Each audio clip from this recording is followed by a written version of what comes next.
Он говорит, иди сюда, я тебе скажу. Иди, не надо. Стоять. Снимай сигарета.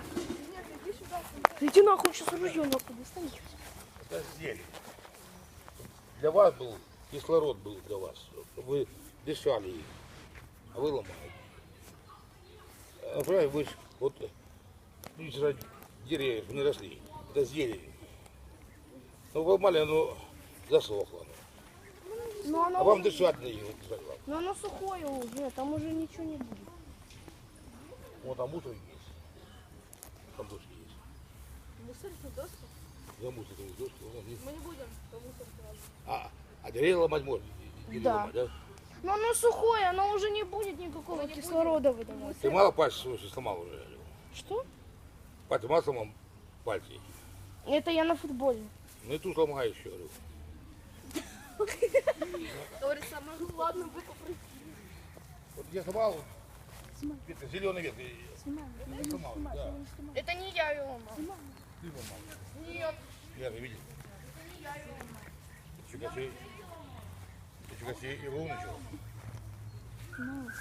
Ты снимаешь? Это он.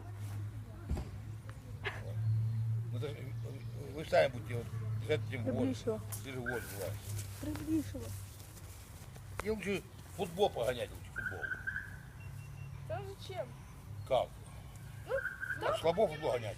Нет, слабо. Слабо? Я КМС по борьбе. Ну, КМС, какой-то борьбе КМС. По вольной или по греческой?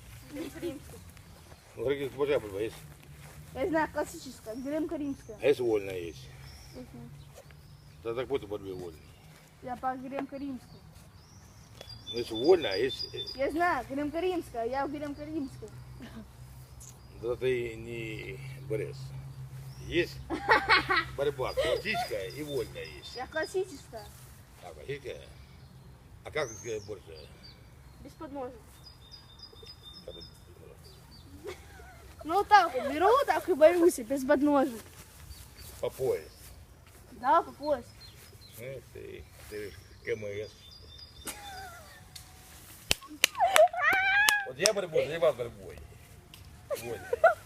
А я гремо-каримской. Гремо-каримку? Я говорю, Грека какой? Я Греко-римский. классический. Я любого сломаю на районе. да ты что? Да. Ты слабоват для сломать. Зовите любого. Я в твои годы был накачан. И что? И знаете, как я дерусь? Нет. Я малашу любому дам и даже. Ну, драться это не бороться. А, разница. Большая